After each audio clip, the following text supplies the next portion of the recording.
เอาละครับก็สวัสดีท่านผู้ชมด้วยครับ วันนี้มาพบกับผมแล้วก็พี่วันเอทีมาอยู่ในแบบที่มีชื่อว่าส้มตำอโนวารีเย่เย่เออเย่เย่ตำสดซอยส้มตำไก่ย่างแซ่บหลายกดไลค์กันเลยลุงคนเดิมมาโอ้ยอีกแล้วยินรอบนี้ดีต้อนไม่รับเข้าไม่สู่ไม่ต้ร้านขององให้คุณลุงเจ้าสอนหรอกเด้อข้ามไปได้เลย ตรงด้านขเอาวาบน เอาเอาละลุงดีรีบไปลุงดีรีบไปประมาณไม่ได้ลุงดีรู้อะไรนะลุงลีสาธุสาธุลุงดีหวังว่าจะไม่โดนรถชนแล้วกันนะ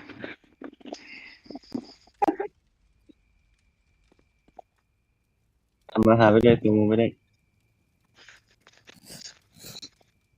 มะละเอกออมีผีกุดมาเฮ้ยลูกค้ามาแล้วเดี๋ยวดีครับทำแล้วนะ ยัง สวัสดีครับ ให้ตี ภะคะวะ ดี โต ใจห อะ ลา ระ ย หะโต ขอ สัม สวดมนต์ก่อนครับก่อนข้าว นะโมตัสสะ เฮ้ย ภะคะวะโตอะระหะโตสัมมา ตัวมาก่อนตัวมึงอะระหะโตสัมมาสัมพุท นะ ธัส โมตัสสะภะคะ สะอะระหะโต นะโม สัม ตั มา ส สั สะ มพุท ภะ ธั คะ ส วะโต หลั อะ บ ระ มือ หะ ดึง โต ๆวน สัมมา ส้มตำ100 บาทครับ100 บาทส้มตแต่ราคาแพงมากเลย ำราคาตั้ง100 บาทอันนี้คืออะไรให้เราอ่านฮะอืมภาษาอังกฤษสวัสดีครับสวัสดีครับไม่ใช่ละตำส้มเดี๋ยวตเราพิมพ์ที่เป็นอังกฤษเอาตาม ำใส่เราจะผักคุยกับลูกค้าไหมลูกค้าสวัสดีครับเป็นคนสวยจังครับ เป็นแฟนเราไหมนโมครับไม่เป็นหลักอย่างเฮ้ยไม่มีนมอ๋อลูกค้าเอาไก่ย่างด้วยไหมครับลูกค้าไม่เอาอะขอบใจหลายเด้อจ้าหสาอมหธุอมสาแท้ ธุสาธุสาธุสาธุนะโม สาธุคตัสสะ รับว้าวนะเดี๋ยวมี อะไรผี เอ้ยดูตัวไหนพี่ ตัวไหน กี้ อ่ะ เห็นอยู่ข้างหลัง ไม่เห็นนะเดี๋ยวต่อไปก่อนแล้วกัน นะโมตัสสะภะคะ โอ วะ เค โต คุณ อะ พี่ ระหะโตสัมมา มา เอาดีลุง เด้อ อุ้ยสุดรอ คนบ่หลาย รอสวัสดีครับ ขอสั่งต่ำโลด ลุง โอ้ ใส่ ย กาง โอ้ เก ย ง โอ้ยโอ้ยคืออะไรเมื่อกี้ นะโมตัส เห็ สะ นเห็น ภะ เห็น คะ เห็น วะโตอะ เห็น ระ ไหม หะโตสัมมา ไหน สัมพุทธัสสะ ไหนอะ โม ไม่เห็น ตัสสะภะคะวะโตอะระ เร็ หะ วมาก โตสัมมาสัมพุทธัสสะ เขาเป็นเรื่องปกติอยู่แล้ว นะโมตัสสะภะคะวะโตอะระหะโตสัม เดี๋ยว เค ตัว ลุง ผมร้อนแล้วเนี่ยดูท่าเงินกันแล้วทำต้มตตำแพ็คำลุง ทุกทานทุก ให้อร่อย โอ้โหแซ่บเลย เรายังไม่ได้กินเลย เด้อพี่น้อง แซ่บแล้วเอา ยังไม่ได้กินเลยแค่เอากลับไปก็แซ่บแล้ว อะไรวะเนี่ย นะ ป้าย โม อะไรวะ ตั เนี่ย สสะ ตาม ภะ ส คะ ด วะโต ซอย ตำสดซอยส้มตำไก่ย่าง ส้มตำไก่ย่างอ๋อมาเด้ออีหล่าเอ้ย นะโมตัสสะภะ โอ้ คะ ย วะ มาแล้ว โตอะระหะ สวัสดีครับ โตสัมมาสัมพุทธัสสะ โอ้ นะ ขึ้นหล่อแท้อ้าย ภะคะวะโตอะ รอ ระ จัง หะ อ่ะ โตสัมมาสัมพุทธัสสะ จะมีเงินนะเนี่ย โมตัสสะภะคะวะโต พี่หล่อแต่พี่ แล้ว เป็น โตสัมมาสัมพุทธัสสะนะโม เอา ตัส ไก่ สะ ย่างไหม ภะคะวะโตอะระ มาดูก่อนเป็นผีไหม ไม่เป็นผี100 บาทเขาไม่เอาไก่ย่าง บ้าวเหรอให้200ดิถ้ามา100เดียว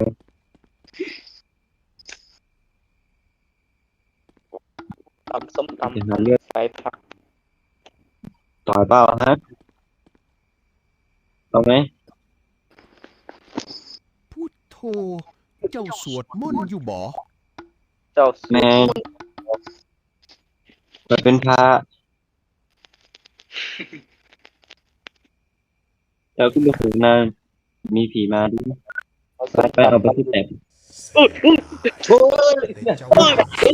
เพิ่งได้เพิ่งได้ วันนี้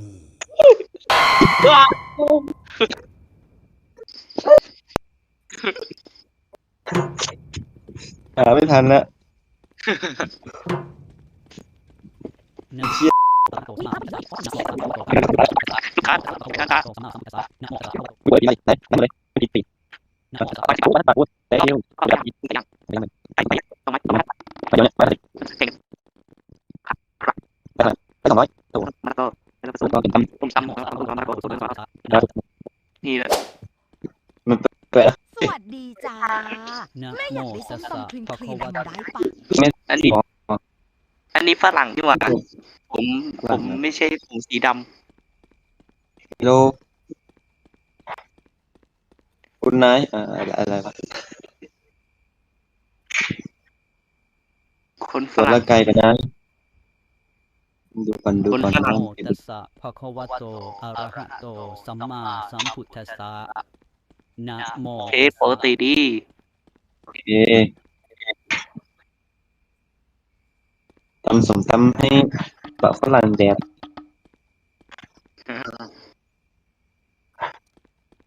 ส้มตำแพงก็จริงนะ แต่ว่าขายดี มีแต่ผีอะมันซื้อ เลิศมากค่ะ เลิศมากค่ะเลิศเลิศเลิศเลิศเลิศเลิศ แล้วกลับบ้านเลย ภะคะวะ บอ โต ต่อมาเลยขอยา สัมมาสัมพุทธัส ไป สะ ซะไปยัง นะโม เฮลโลลูกค้า ภะคะวะโตอะระหะโตสัมมาสัมพุทธัสสะ มีปกติละ ลูก แบบ ค้า นั้นแบบนั้น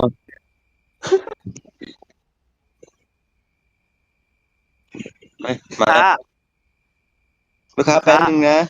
อ๋อไปแล้ว คนเมาหรือเปล่า เฮ้ย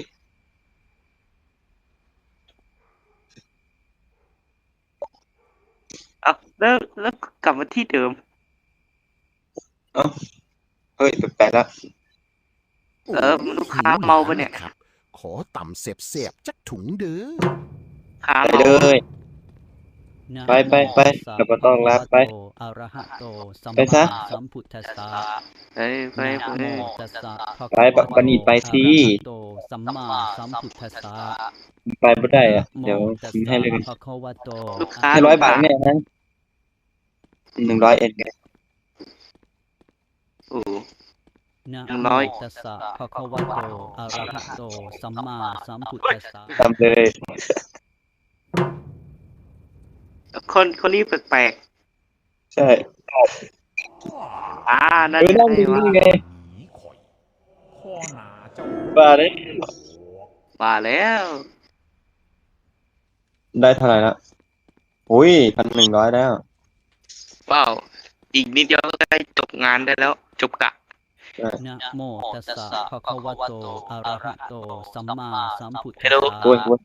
ส นะ วัส โม ดี ตัส จ้า สะภะคะวะโต ขอตำบักหุ่ อะ ง ระ ใส่ หะ ถุ โต งหน่อยเด้อ สัมมาสัมพุท ต้องมีผู้ชายหายไปไหนหมด ไม่รู้อ่ะ มีแต่ผู้หญิงที่มาซื้อ ตายพวกเราสองคนรอ นะโมตัสสะภะคะวะโตอะระหะโตสัม รอ มา กันนะ สัม โอ้ พุทธัส โห สะ พี่เนี่ยจะโม้อ่ะ นะโมตัสสะภะคะวะโต เป็นรอบอ อะระหะโตสัมมาสัมพุทธัสสะ เอา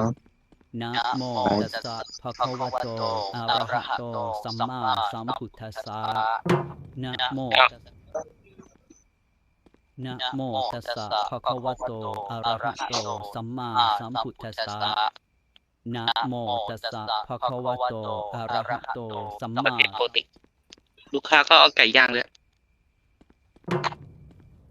ตอนนี้น่าจะรวยแล้ว ไก่ย่างขายหมดแล้ว ต้องย่างใหม่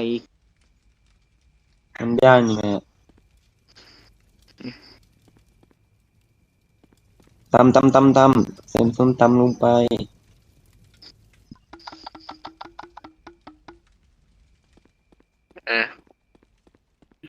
ส้มตำ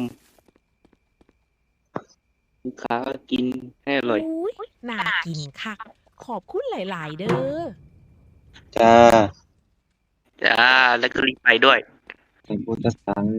นะ ลูก โม ค้า ตัส ลูก สะ ค้า ภะคะวะโตอะระหะโตสัมมา อีกแล้ว สัม เหรอ พุทธัส 7 สะ ถุงได้ไหม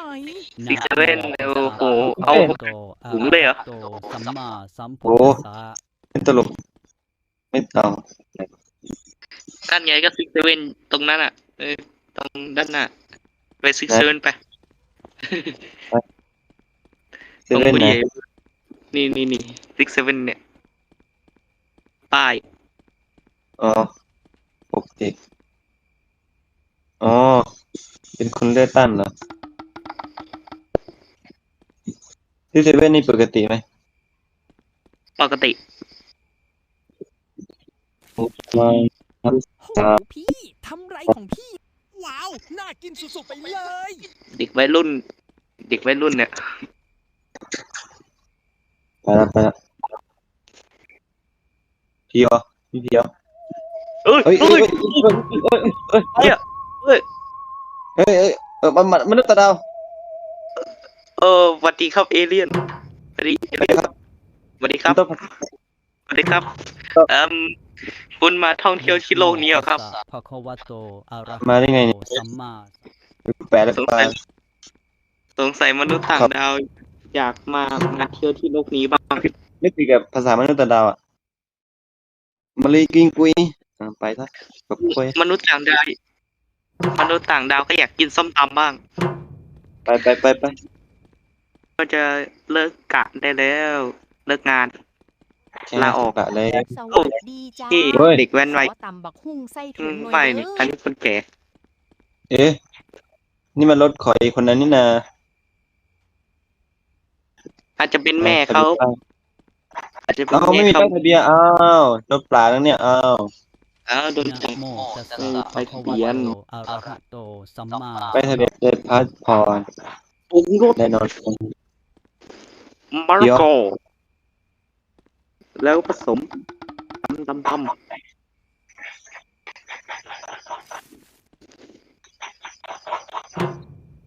ไปลูกค้า ขนาด ข่อยสิฝ่าวเอากลับไปกินเลย ก็ เลิกงานได้แล้ว จบกะกดยอมรับเลย